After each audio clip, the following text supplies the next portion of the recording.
Hello, welcome to another episode of Bill Has Opinions. And I am not a podcast host, but I play one on TV. And I am joined this week by Bill Parkins, of course, who has opinions. Oh, my name's Laura, by the way. I didn't say that. You didn't say that. I didn't. Right. I usually say it. I didn't read it. So do you think after 50 episodes, I don't need to read it anymore? Right. Like my own name. I feel like for today's show, we should have a catchphrase, but I don't have one. I don't have one. I should use all the catchphrases. Did I do that? You know. Ay caramba. Hey. All of them.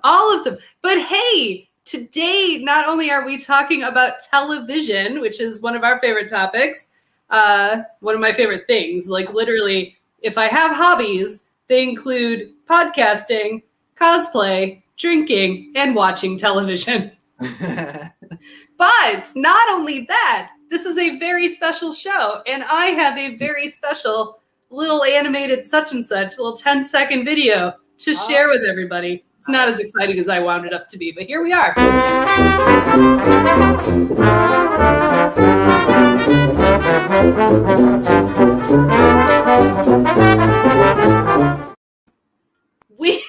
We have been doing this crazy ass show for 50 episodes in just over a year. That's crazy. Yeah. Thanks to all 5 of you who tune in on the regular for making this a possibility. We literally couldn't do this without you. Thanks to a pandemic for giving us nothing better to do. Right. So here's the thing, right? Well, especially if I were still living in Asheville, but if there weren't a pandemic, we would just be going out to the bar and just cracking each other up. So yeah, like we wouldn't be filming it. She would still, or she would remember to film it like every 5th time maybe, and it'd be like a 10-minute thing, but then that was it, right? Because that's what we used to do. It was like every now and again they'd be like, oh, wait, hold on. Let's start over. And they film like a little. Part of the problem with that, though, was the wait, start over. Because by the time I had you start over, the funny part was already done. Yeah, it's not as organic that way. And no. And because it's like I'm trying to remember what I said, and it doesn't just flow. So, yeah. And I'm not even entirely sure that it's completely organic this way, although it's probably a little bit because I'm getting drunk as we're doing it. So, it like last week's episode, I will say, like, was probably the most, like, real time, like, what you guys wanted to do the show over kind of thing, where, like, I'll just get wound up and go for a second, That was kind of how it all started. Yeah.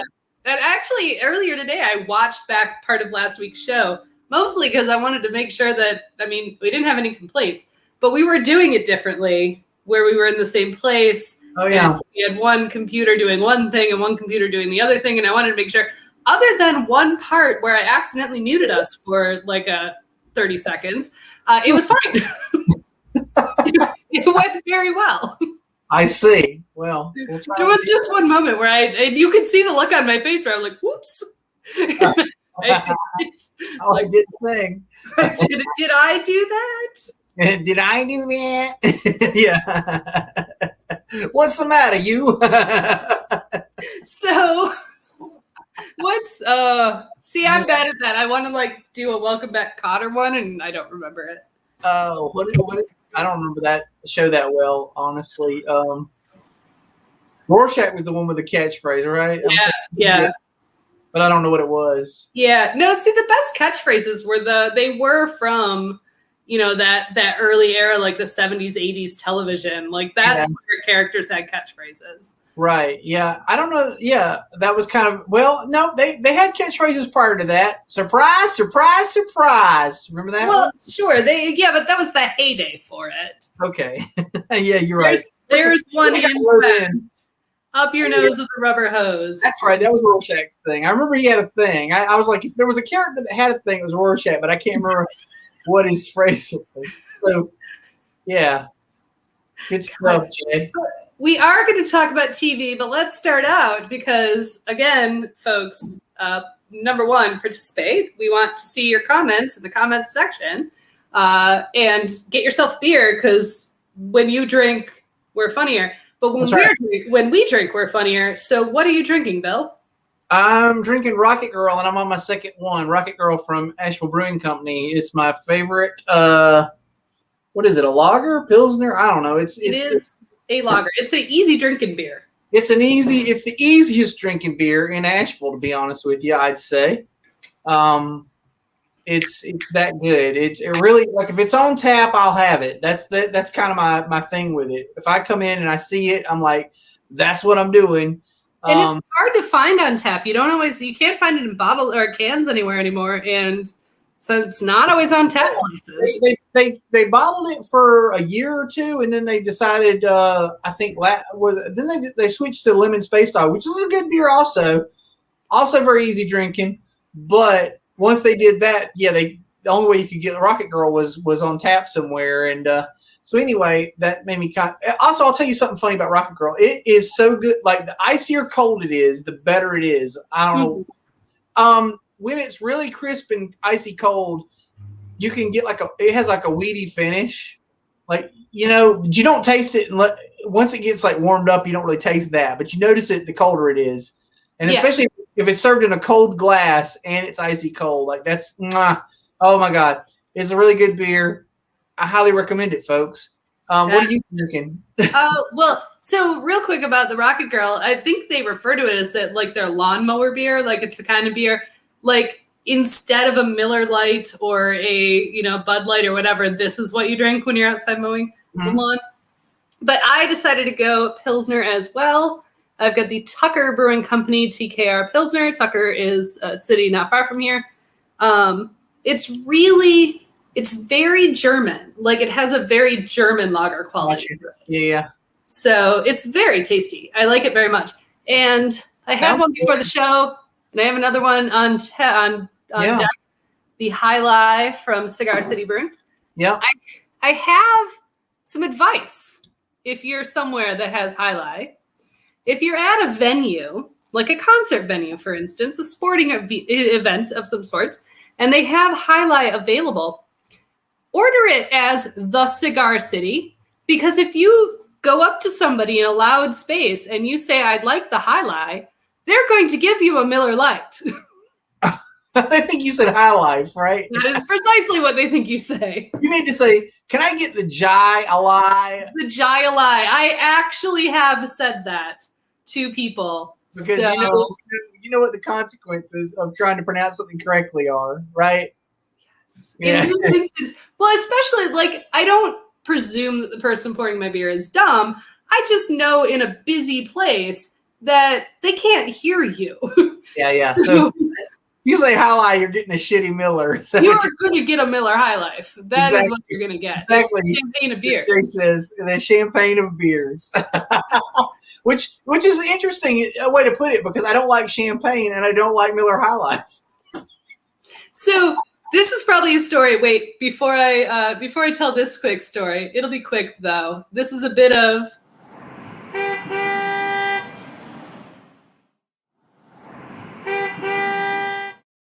So when we do tailgating for Detroit Lions games, which we don't do very often considering we don't live in Detroit anymore, but there was a game that the people that we did tailgating with played, and it was called the 40 grab bag.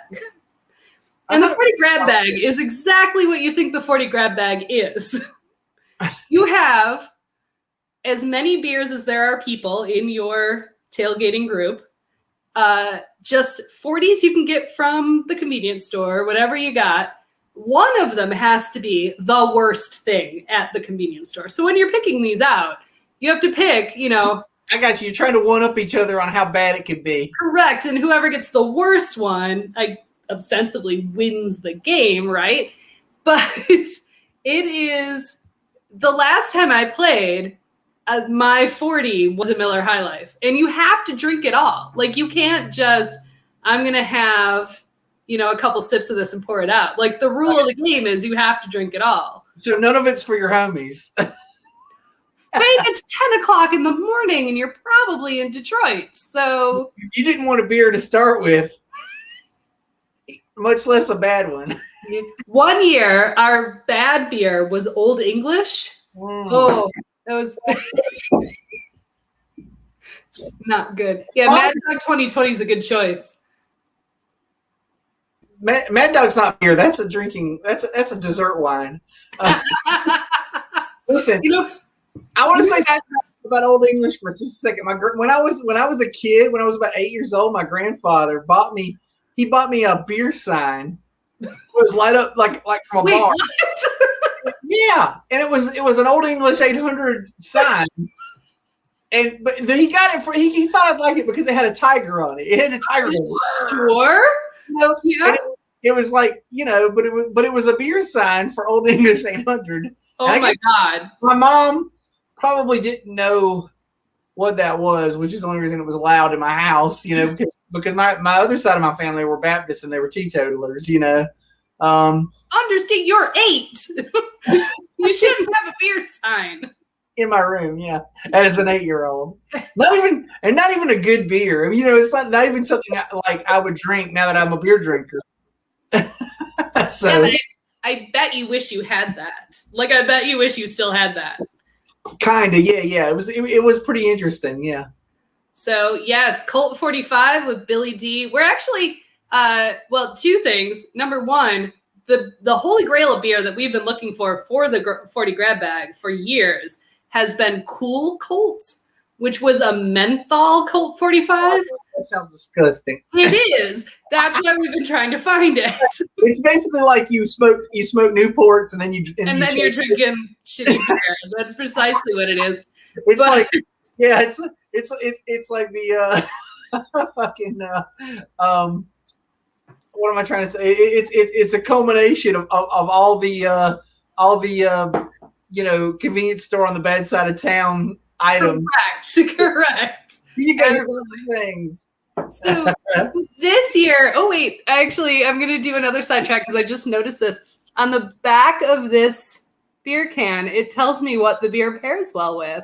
I'm assuming the middle one is cheese. Or cheesecake. One or the other. Or is the last one banana or sausage? I thought it was a banana at first, but now that you say it, I guess it might be a sausage. Sausage makes more sense. I went to the bottle store yesterday, and they had this one beer, and it was actually, I can't remember what it was called, but the guy told me, like, hey, that one, don't buy that one. He says that one tastes like, it tastes like weenie water. It's like like you're just drinking out of the can of Vienna sausages. You're like, yeah, he's like, it's disgusting. Don't get it. And I'm like, okay, but you're gonna be stuck with it. He was like, maybe it'd be okay if you were grilling out. I'm like, no, you're not really selling it, man. I'm not getting it. All right. But so as a preview for next week's episode, next week we're doing yet another beer episode, which is always fun as we try beers and talk about beers on the air live in video live person. Yeah. But we won't be in live person. We won't be together, but that's neither here nor there. So, but this week we're talking TV. You act like you're surprised, like you didn't know what this was. Although some weeks you are surprised. I am. Sometimes because I forget. Like you told me earlier like on Friday, you've told me what the show is, and then Monday rolls around, and I'm like, oh, I'll be damned. Yeah, you did say something about that. So let's start out. Bill, just give me your monologue. Tell me all the things you want to say about TV.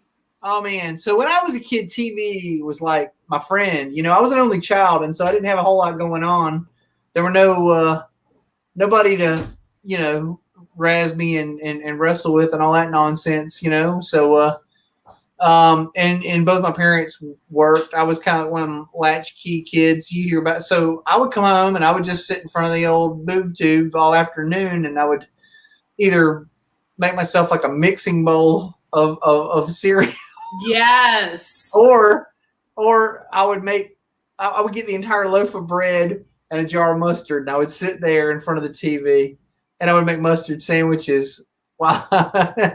Fold over mustard sandwiches. We need to unpack that. I don't think this is a show for it, but we need to unpack Bill's childhood at some point.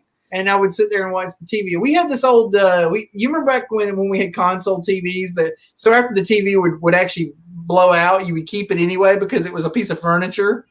So we had this big Zenith. Was it Zenith? No, it was an RCA. Sorry, it was an RCA. But it was from the early. It predated me, but it was like from 71, 72, and it had this button, and you push button, it would go to the next channel. And the button was this big, and what I would do is I would lie on the floor in front of this TV, just far enough where I could stick my foot up and hit the button with my toe, right?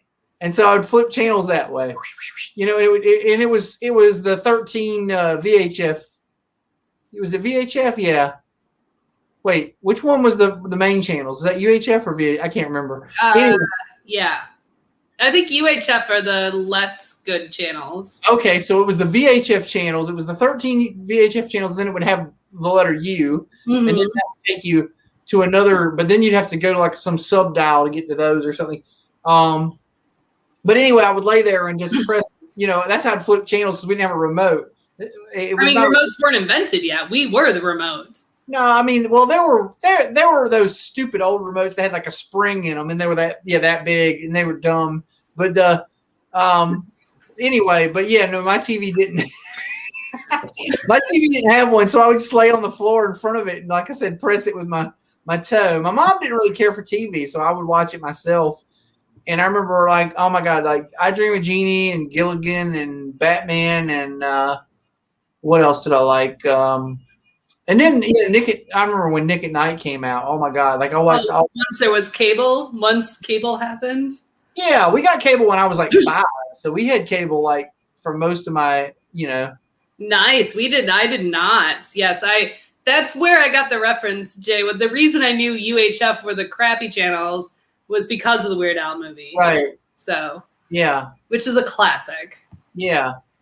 So, you know, we had cable like pretty much like when I was 5 on, and so and we had the little flip box up on the top where you would flip it to what, channel 3, and then you'd slide this thing over, and then it would go to some more channels or some weird crap. I remember that. But you could actually use that and hit the buttons, like if you wanted whatever. I for some reason I remember MTV was channel 25, so you would just hit the 2, the 5, and you'd get to MTV. Yeah. And this is about when MTV used to play music videos. Yeah, it's crazy times. Yeah, it was nuts. Have you watched MTV? Speaking of, have you watched MTV in the last year? No, I have not. They have all day long, 24/7. It's back to kind of like what it was, except for it's no longer music.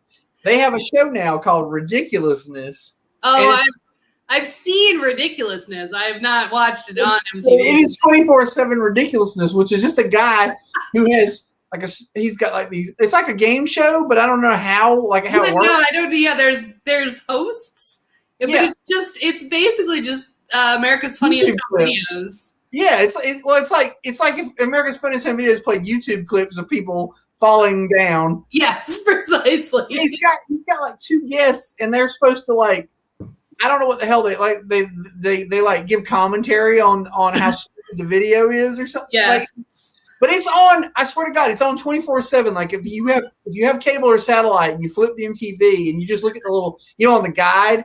Right. You can look across, like you could scroll across for like 9 hours, and it'll just be ridiculousness. Like, do they even care anymore? Are they just like fucking over it? They're just like, whatever, our channel's done. We're done. Fuck it. Yeah. Like, I don't care. I think so. I saw a meme recently that was, I think this is like we're coming up on the 50th, whatever, a major milestone for MTV, whatever it is, 50 years of music, 50 years for MTV. Thank you for 14 years of music. Well, I was in first grade when it came out, so it can't be 50 yet. Probably 40. 40. It might, yeah, that makes sense. Because it was like, happy 40th birthday, MTV. Thanks for 14 years of music. Yeah. Which is pretty accurate. Yeah, it got shitty real like once that was the death of it. Like it was remote control. Once they came out with the game show Remote Control, that was the beginning of the end. That was like, oh, we're gonna transition away from music shows and into bullshit. It was, but I will tell you, I watched Remote Control every episode. Like I loved that shit. Yeah? Loved it. So I may have been one of because the ratings were high. I may have been one of the catalysts. Oh, I see. So you ruined MTV for me. Yeah, because I actually like the videos. I used to watch. I used to watch hours and hours of it, and I just remember, enjoying it when it was new. Because prior to MTV, there was so HBO used to have a little segments like when a movie would like only be like an hour and 15 minutes, and they had to like fill in the rest of the half hour before they started a new movie. They used to have a thing called Video Jukebox where they would kind of like play a handful of videos, and that was like prior to MTV existing. They would do that, and I was the real. I'm fairly certain. So Real World might have killed it, but I was a Real World groupie too. I watched that too, but I'm saying I feel like the Remote Control was the first show that sent it on its downhill spiral. Like prior to the Remote Control, there were no shows. It was just music videos. And or the shows were still music video shows. The shows were music video, yeah. It was like, hey, here's Yo MTV Raps where we play rap videos. Here's Headbangers Ball, right, where we play metal videos. Here's 120 minutes where we play alternative videos, but they were still videos. They were still music shows ostensibly, right? Like and so then it was like it was Remote Control was the advent of non-music content. Yes. So at some point, my mother, and I was probably about 15 when she did this, I was into hair metal. So understandably, my mother was worried about the content of my music, my love of music. Because, I mean, that stuff's pretty shitty. And looking back on it, pretty misogynistic too. And, so maybe she was a little right. But my mother had a vendetta against MTV. So at some point, she actually called our local cable company. This is a true story.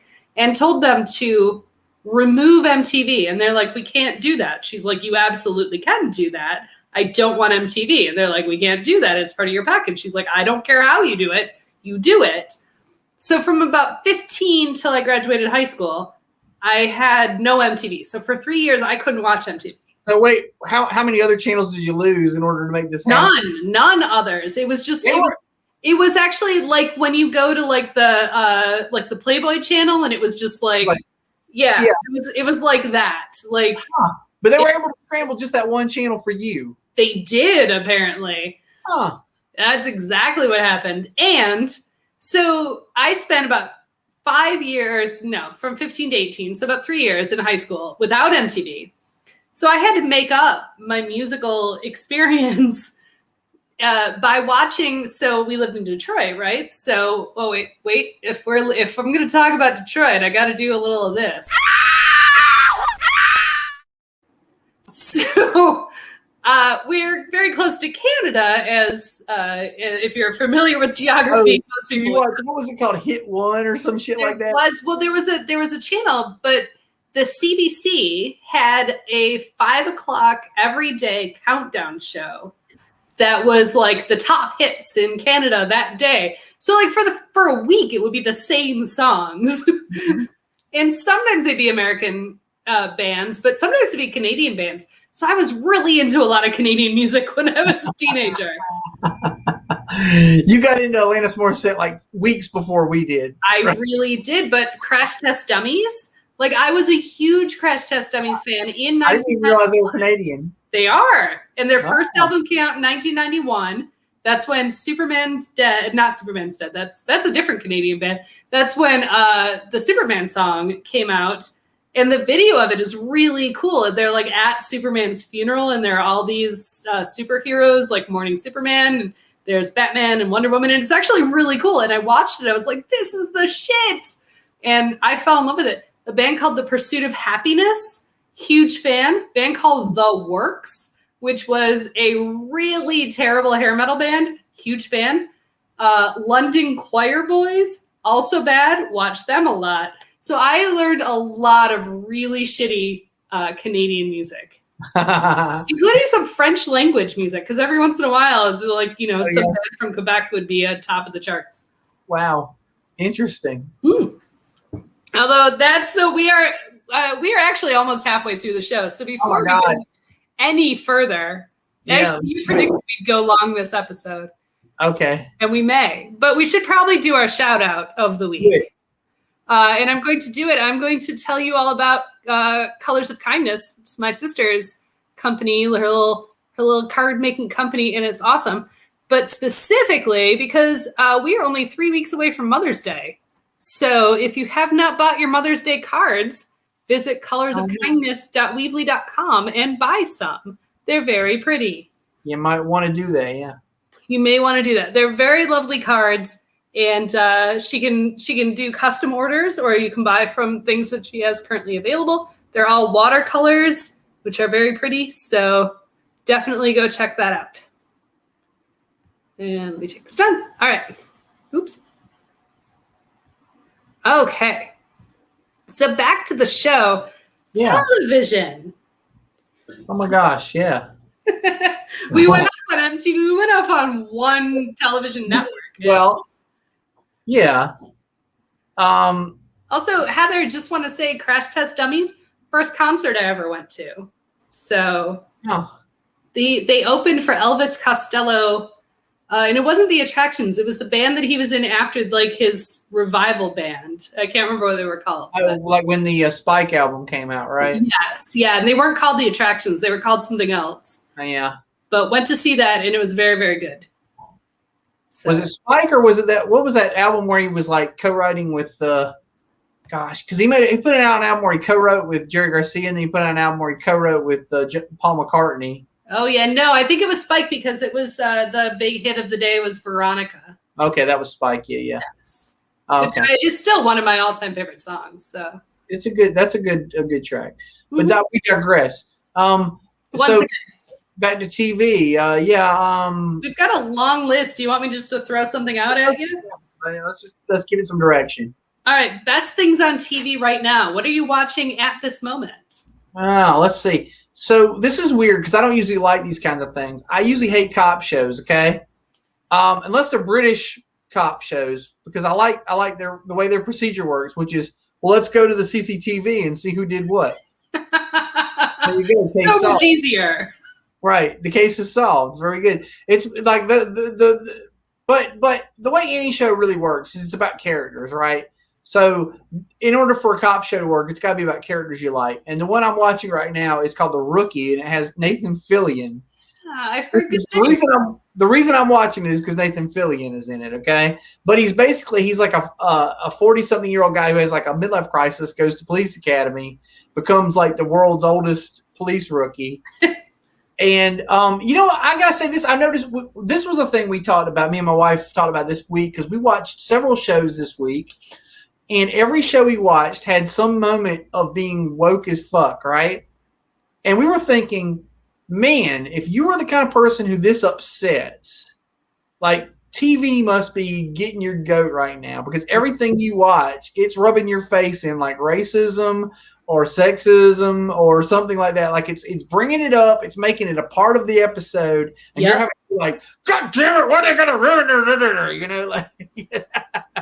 Right? No, I imagine that there are a fair amount of people dropping, a reasonable amount of people dropping off. Like I still have hope in humanity, but I imagine there are just those angry people that are like, I'm not watching The Rookie again. Yeah, because it actually it's actually for several episodes it's been dealing with.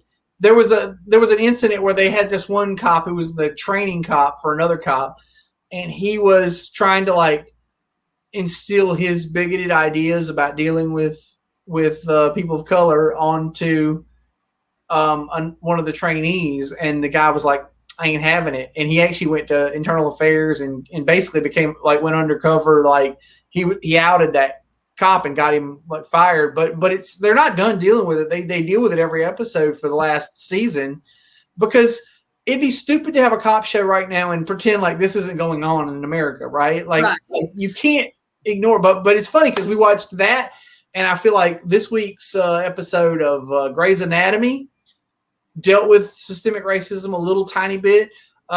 This week's episode of New Amsterdam, which is another doctor show that my wife watches, and so there's shows. Sorry, let me back up. There's shows I watch, and there's shows that I'm in the room for. Okay? And which means there were shows my wife watches that I can sit down and watch with her, but if she decides she's going to watch the next 3 episodes without me, I'm like, whatever, you do you, I don't give a shit. they're the kind of shows where when I come back like 3 episodes later, I can sort it out, and I'm not that invested in the characters, so I don't care. Or maybe I'll stop her for a second and say, "Hey, wait, so what's going on with these two now?" But that's about it. Anyway, she watches a lot of doctor shows, but both, New Amsterdam and Grey's Anatomy, and then let's see, A Million Little Things. I think I watched that too. I freaking love A Million Little Things. It has some racism and sexism issues going on.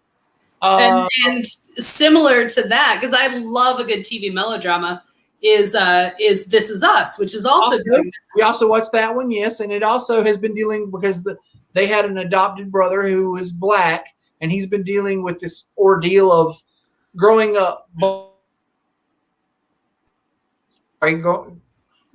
connection's cut now. Growing up black in a white family and feeling like he had this is part of his childhood robbed from him, which actually is something I've read on the internet.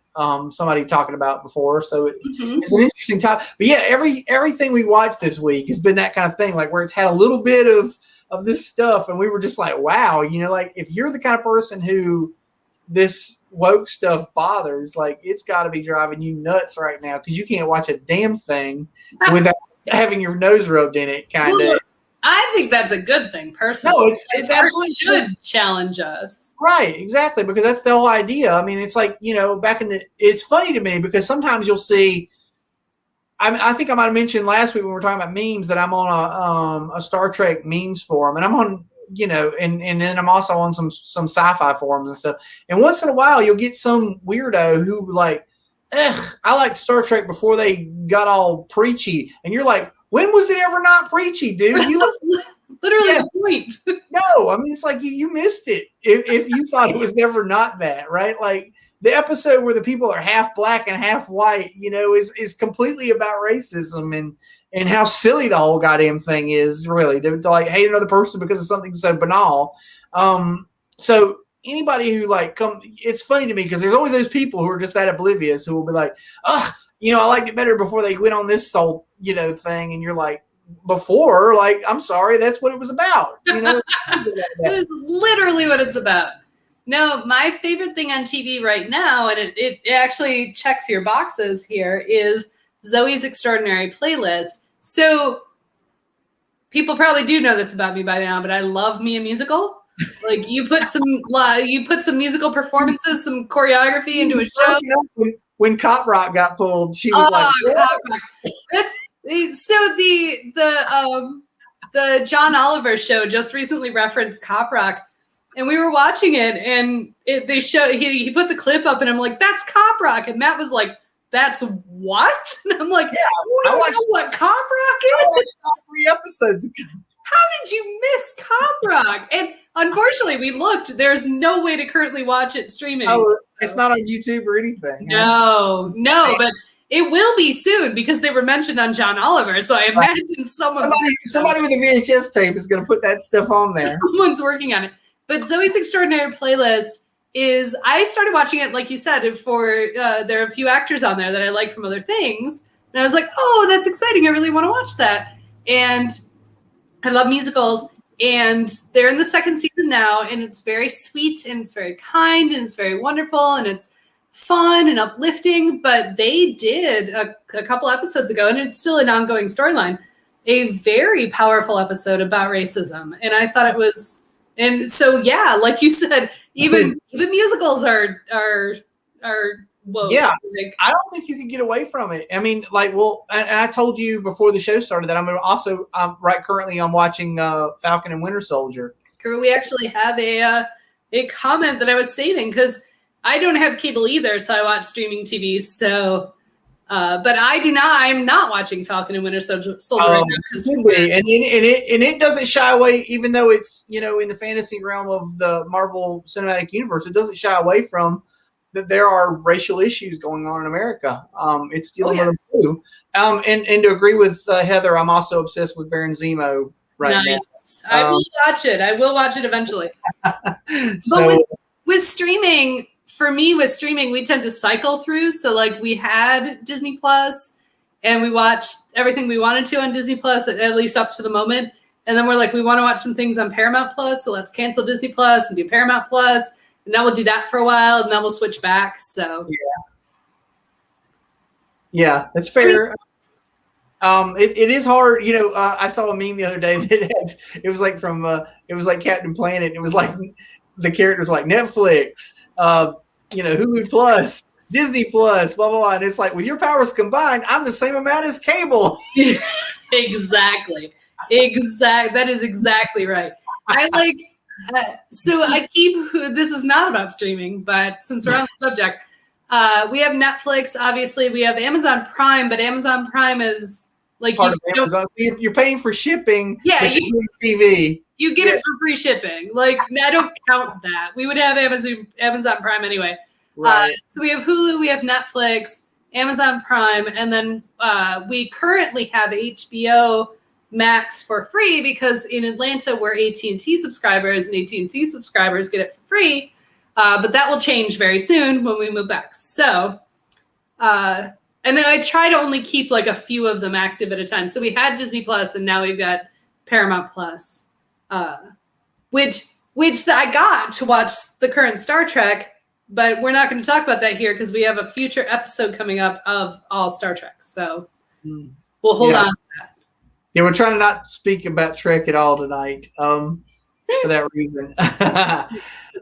So, okay, pitch me something else here.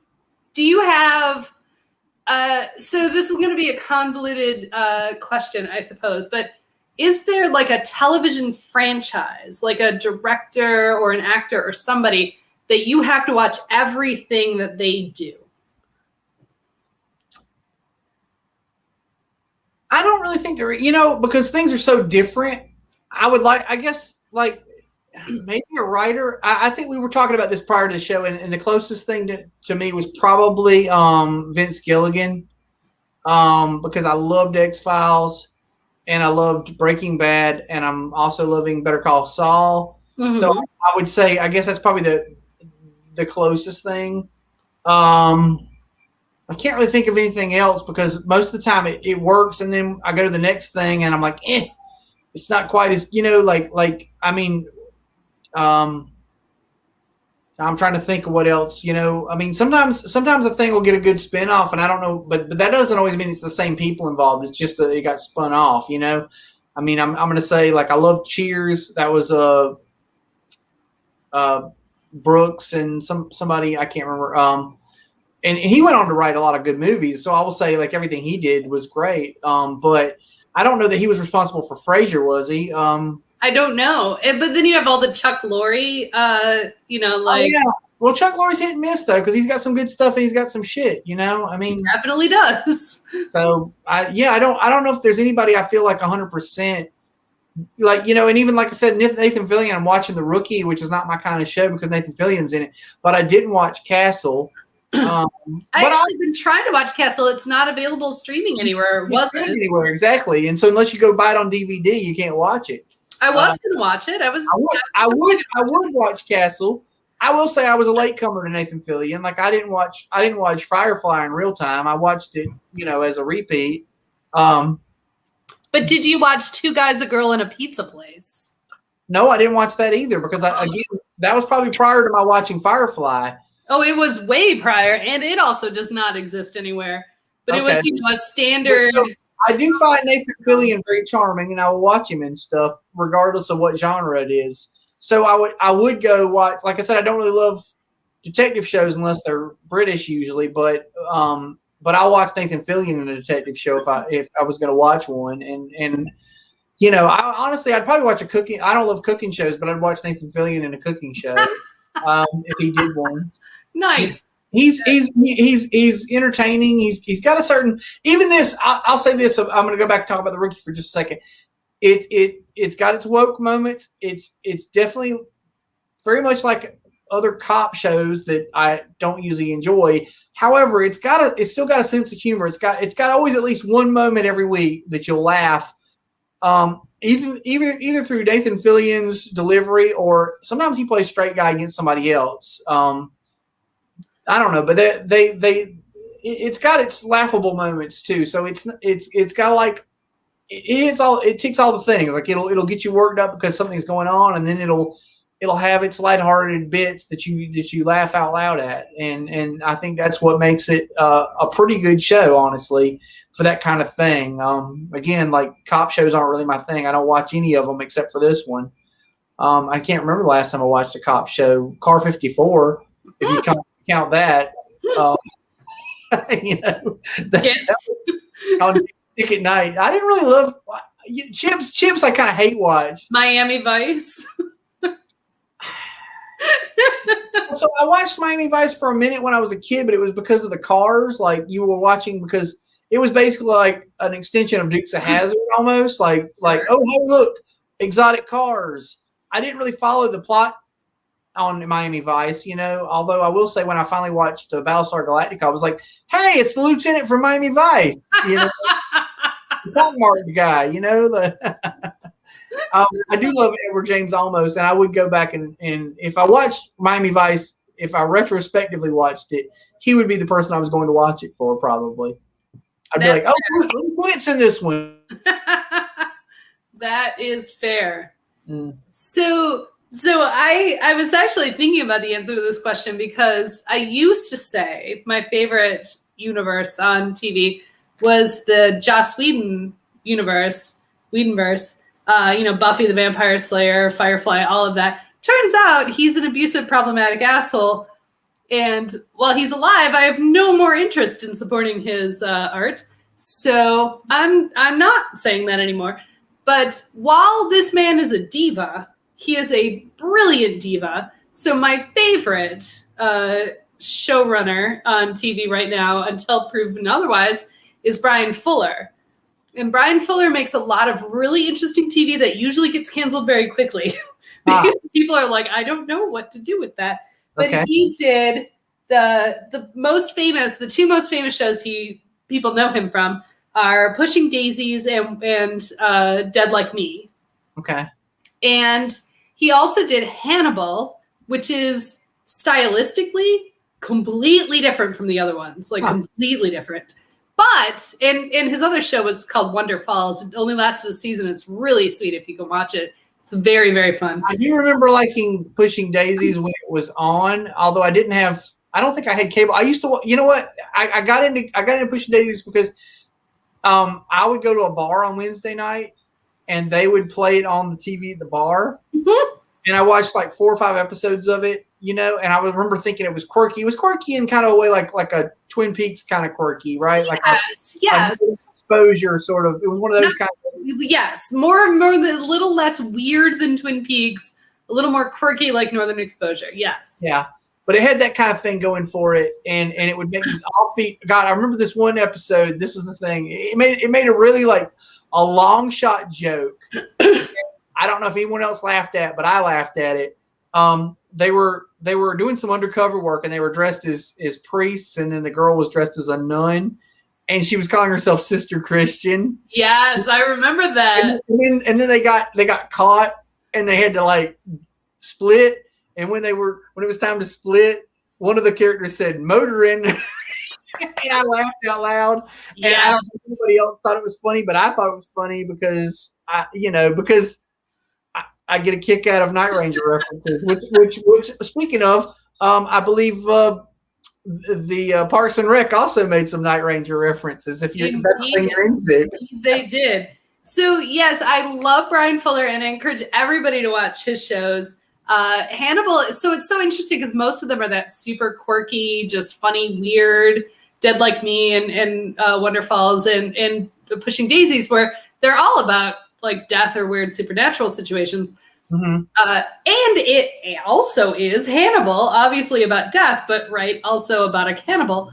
The best part, the thing I love about Brian Fuller is all of his shows exist in a single universe. So there are references to all of his other shows in all of his other shows, including Hannibal.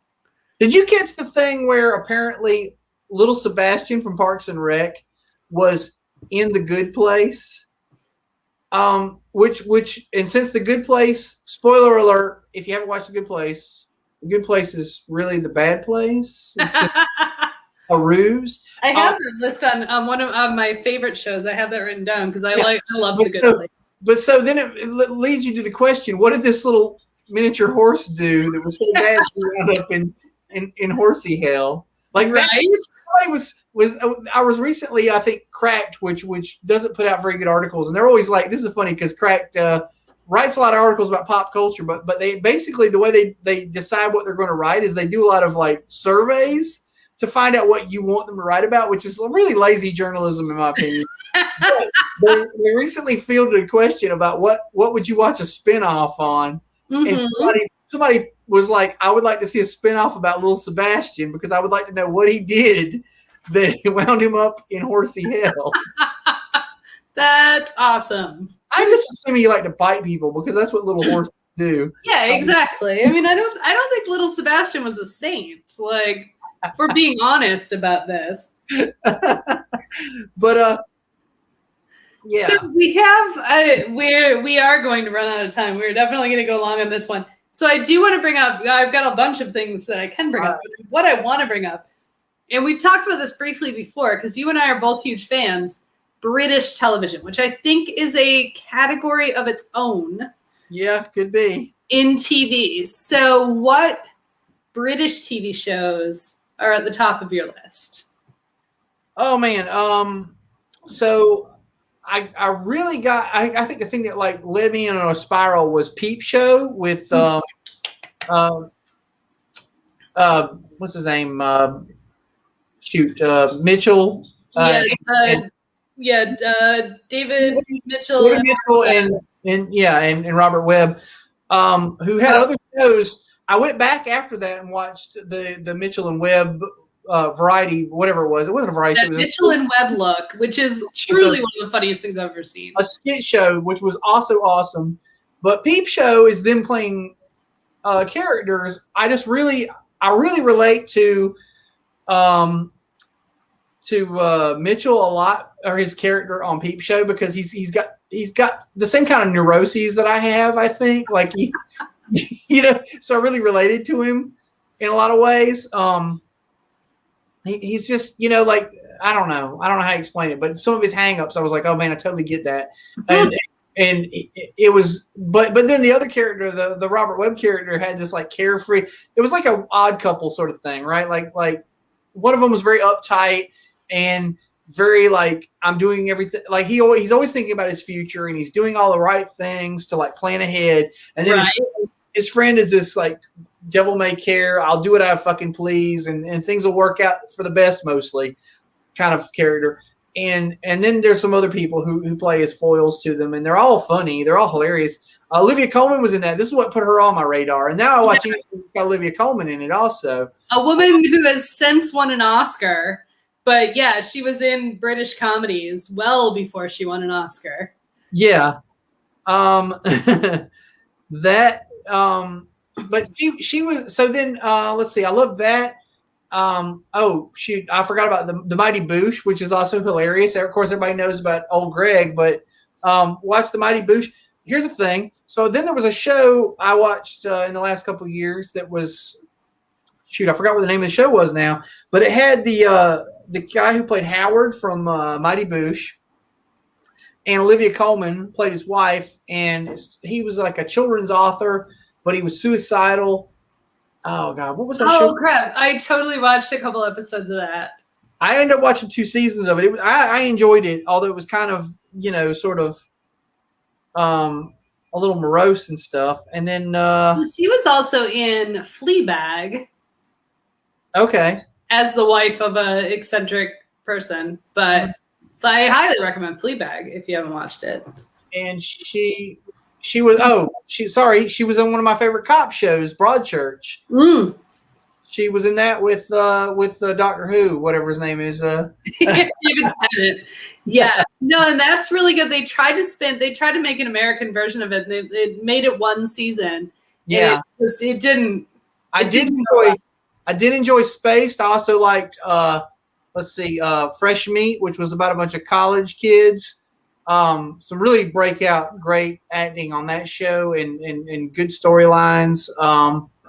And let's see what else was awesome. Oh, The Detectorists. I would be remiss. I was about to mention The Detectorists. Yeah, and Derek also I really loved, which was a Ricky Gervais. It was, you know what? It was the most endearing thing Ricky Gervais ever did. I think he's got a little bit of shit because he's playing a mentally handicapped person. Yeah, I've always had a problem with that. People, but I show. I don't think he makes light of the person, like the type of person he's playing. It's more like a Gilbert Grape sort of situation. Like maybe it's wrong in that they didn't cast a mentally handicapped person to play it, but he does it with a lot of care and grace, and the show is really sweet and you know, it's not played for laughs. I mean, you do laugh sometimes, but not because of that. Actually, the character who's more funny is his alcoholic friend, who's a regular guy who just happens to be an alcoholic. He's more the doofus of the show.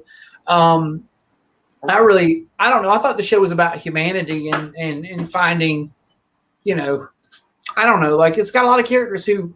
Let me back up and say, here's the thing. So I'm going to switch topics now because this reminded me of something I wanted to speak of. Switch topics? Do I have to? No, it's not. No, this is about TV. All right. This is about TV. I just wanted to mention that. So here's the thing that's off-putting to me and makes me not watch a show is if they're irredeemable characters. If a character has no redeeming qualities at all, I cannot fucking watch the show. Okay. And so this is, I guess, what I'm saying is Derek is the opposite of that because all the characters, even the people you eventually get a thing for. And it's kind of like, what was so great about Schitt's Creek? They start off as kind of horrible people. Right. They become, you can like pinpoint the episode where this person like redeemed and then this person redeemed and this, you know, and even more by the end, you're like, oh, you know, she's okay, you know, because she's always been a little extra, and she's still extra, but you know, right? She finally does the things where you're like, oh, she can be human and be, you know. Anyway, I always tell people I'm trying to get into Schitt's Creek, like watch this. It's like Arrested Development, except for their development is not arrested, right? Like it's Arrested Development with a redemption arc, right? Right. And you know, but so like I could not stand. Oh my God, I never could watch Family Guy. Okay, I don't like Family Guy either. Because Peter Griffin he's irredeemable. He's like Homer Simpson. Homer Simpson does some really shitty stuff. Okay, Homer Simpson is most of the time he's just a complete doofus, and it makes you wonder like why his family continues to put up with him. But right. he does have these moments where he does something sweet, or he says, "I'm sorry, Marge. I realize that I'm a pain in your ass." Right. And Peter Griffin never does that. Nothing is ever Peter Griffin's fault. He never says, I'm sorry. He never has any kind of realization that maybe he's put his family through some shit. And I could not watch that show for any reason because of that. I will tell you, as much as I like Breaking Bad, if they had started with God, I can't remember the main character's name now. Walter White? Walter White. If they had started with Walter White being the person he was at the end, you wouldn't have watched it. Oh, that's absolutely true. Yes. It's only because he starts out being a likable person in a bad situation that he's trying to get over that he is the anti-hero of his show or whatever, you know, like, and I'm even still in the middle of the show, so don't spoil it too much for me. Right. Fair enough.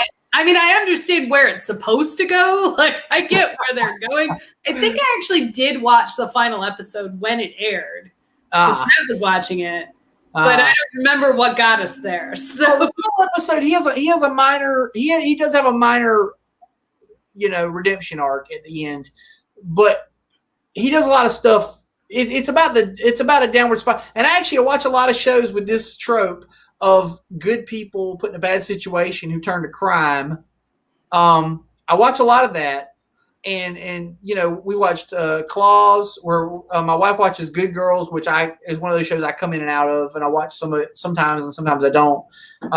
Actually, Claws I watched all the way through with her. That was actually funny because I liked a lot of the actors on that. Niecy Nash is funny as hell, and whoever that crazy redhead girl is, who was also on The Good Wife. That was a show I really enjoyed, The Good Wife, which is not my kind of thing either. It was a lawyer show that I wouldn't normally watch, but oh my God, like it, I don't know, like and it was one of those pulled from the headlines, like they would have a case every week. It would be like, oh, I remember something like this in real life, but right. It dealt with it in a way. I don't know. It was very intriguing writing to me. That's good because I don't normally like courtroom dramas. That's actually the one of the that I can't watch. I wouldn't normally watch it, but it was good casting. It was good writing. I think Ridley Scott actually that was his thing. Ridley Scott, who he's hit and miss too. I'll be honest. I did not love the last few Alien movies. Well, I mean, when you start making many more, like that's yeah. There's a time to call it quits. But good. Anyway. So no, British. I just want to go back to British really quick because if you have not watched it, the one I suggest to you to watch right now is Miranda. Miranda. Yes. So the reason we started watching it is because, as often happens, American television decided to make a version of a British show. So an American show called Call Me Kat premiered mid-season, like a couple months ago. It's already over, like because it was only a mid-season. You got yanked.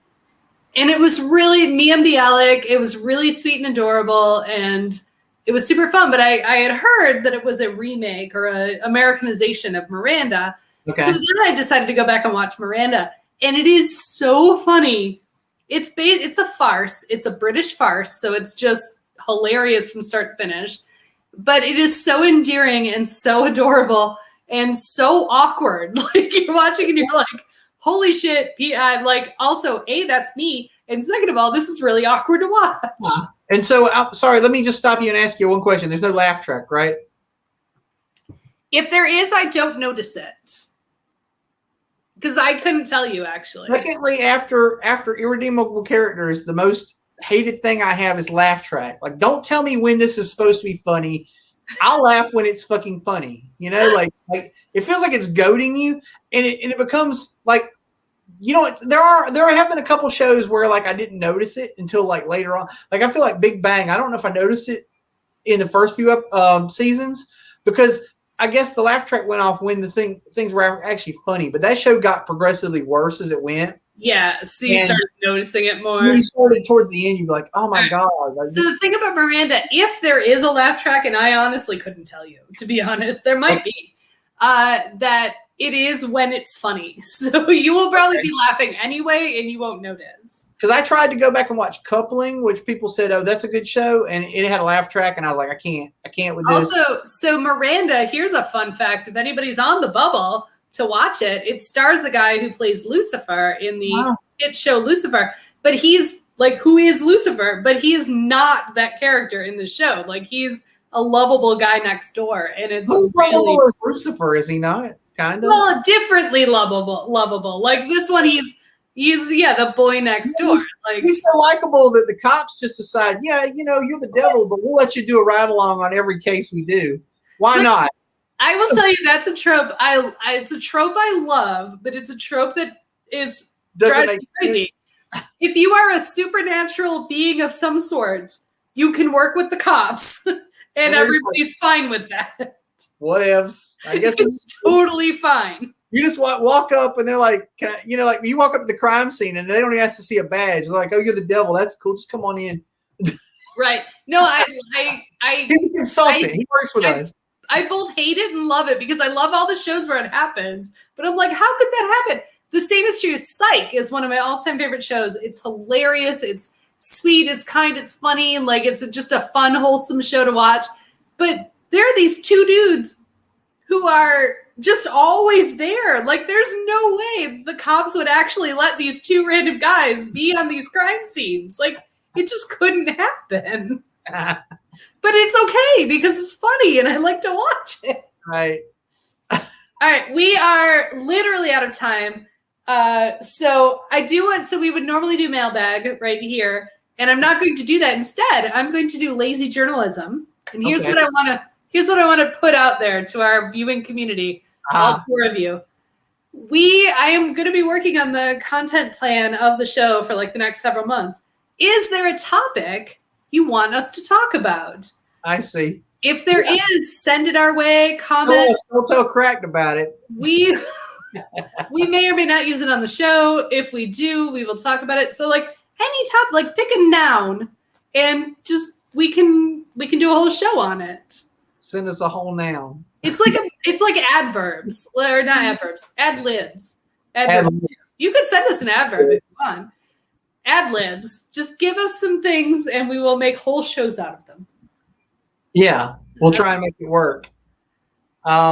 Yeah, that's crazy. We're obviously going to need to add a TV part 2 to the. We will, because there was a lot of stuff. We didn't even start. I feel like we could do an entire, because we didn't talk about reality television, competition television, half-hour comedies. Like, we didn't talk about any of that. So we'll have more shows in the future. So, Bill, do you have things that are extra this week? Well, it was going to be tertiarily related to the topic, which was to say, so I mentioned just recently that we watch a lot of shows where good people go bad. They get involved in crime for whatever reason because, well, I mean, there's the one, Ozark, where the guy starts out like he knows what he's getting into. That's the exception to that rule. The rest of them are ones where people like have a bad circumstance. They've got some like a health crisis or something they need to finance, and they turn to crime, and they think, well, I'll do it for a minute, and then when I pay the thing off, when I pay the hospital bill off, I'll get out. But that's the thing, you can't get out, and you just spiral. So Claws, Ozark, like I said, that's not really that same thing, but Breaking Bad for sure. Good Girls, and then and Breaking Bad. These kinds of shows, these shows have put this on my radar that there are businesses that are fronts for things, and it's made me become very dubious about certain businesses in real life because there are always businesses that open up in town, and I'm like, how does that a thing? How do you run a birdseed store? That's not a like viable. You can't own a birdseed. You can't. You can't have a store that just sells olive oil. That's crazy. That's got to be. So now, like, everything to me that I can't explain has become a front to me. Now, one of these things is for reals. The fucking mattress stores that are on every corner in every town. That's got to be a front for something, right? Because who the fuck buys all these mattresses? That's nuts. Especially now when everybody's buying bed in a box. Like, nobody's actually going to the mattress store. You know what's funny? Me and my wife actually, like, what was it? Like 3 or 4 months ago, we actually needed a mattress. We went into one of those mattress stores, one of those mattress storefronts, and we said, hey, we'd like to buy a bed. We'd like to buy it right now. We'd like to put it in the truck and go out of here with it. And they were like, we don't have any beds. We don't have, like, you have to skate. We were like, the fuck is this nonsense? Like, in here right now. How many beds you guys sell a week? First off, and then when I go in and ask for one, like I actually want to buy one, and you're telling me you don't even have any. Like I said, the whole damn store's full of mattresses, and you're telling me none of them are for taking home. Like it's just a showroom. Like that's nonsense. This whole thing is crazy. No, I agree. I think they're a front. Go online and buy a mattress. I'm not going to shill for a company, but we own a Tuft & Needle, which is one of the bed in a bag thing, or one of the bed in box. Best bed I've ever slept on. I've heard good things about Casper and Purple and a handful of other ones. Yeah. Tuft & Needle. I get a Tuft & Needle with a really nice. We bought separately a really nice pillow topper to go on it. Oh, it's the best bed I've ever had. And what did this run you? I don't know. I'm not in charge of buying things. That's like your not deal. my department. You're just saying they're good. It's a good mattress. And they're good. I have no idea what they cost. I'm just plugging their. What was the time span between I want it and I got it? Well, we bought it when we moved here to Atlanta because we upgraded to a king size bed. So we had a queen size bed in Asheville. We had to get a king size bed in Atlanta. So it was 3 years ago we bought it. So you don't know what the delivery time. So this is the thing, because I went into the mattress store because we needed a mattress tomorrow. Oh, we planned. Well, yeah, it wasn't tomorrow, but we knew. I will tell you, if you want a mattress tomorrow, Sam's Club, that's where you buy a fucking mattress and you can put it on the truck tonight and drive home with it. That's the only place I know of where that's a thing that can happen. All the rest of this stuff is horse shit. Like, you get it off the internet. Yeah, I get you. It's a good deal, but you got to know a week in advance that you want a mattress. If you want one from the mattress front, from the mob, I don't know how far in advance you got to let them know. It's crazy. But anyway, everything's a fucking front. I'm just saying businesses don't exist. There's only Amazon and everything else is bullshit. I think that is a fine place to end the show. So before we go, once again, we want to celebrate. I'm going to play this one more time because I can. Oh, yeah.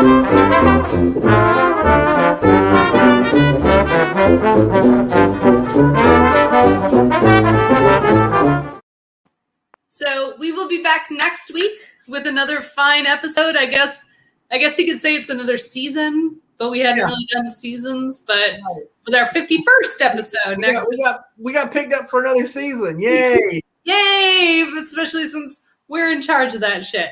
Right. So, we'll be back next week for one of our famous beer episodes where we'll be drinking beers and telling you about them in real time. So bring some beers. Yeah, it'll be fun. Bring some beers and join us. Most fun. All right, Bill, can you take us away? Yeah, this year's show, Bill Has Opinions, is engineered and produced by Laura Lavoie. The opinions expressed by Bill are not necessarily those of Laura, unless she shook her head and laughed at it or whatever. Then I assume she at least half agrees. And the opinions of Laura are not necessarily those of Bill, although I don't know if we disagree that much. I don't know. We probably do on a thing or two. But anyway, that's neither here nor there. The opinions expressed by this show are not at all the opinions of our so-called sponsors who don't pay us at all to be advertised about. And also, we are in no way affiliated with Sam's Club or Amazon or any of those other things that I talked about. Watch whatever TV you like, to be honest, folks. It's fine. We're not endorsing it. Let's see. What else was I trying to say? Oh, be sure to like and subscribe on YouTube and also follow us on Facebook and hashtag Opinion Gang if you have something to say. For instance, one of those nouns that Laura. And, and be sure to catch us next week at the same bat time, same bat channel. And I guess that's it. That's what I got to say about that. Excellent. Yes, we will see you all soon. It's been fun, folks. It's been real. We'll see you next week.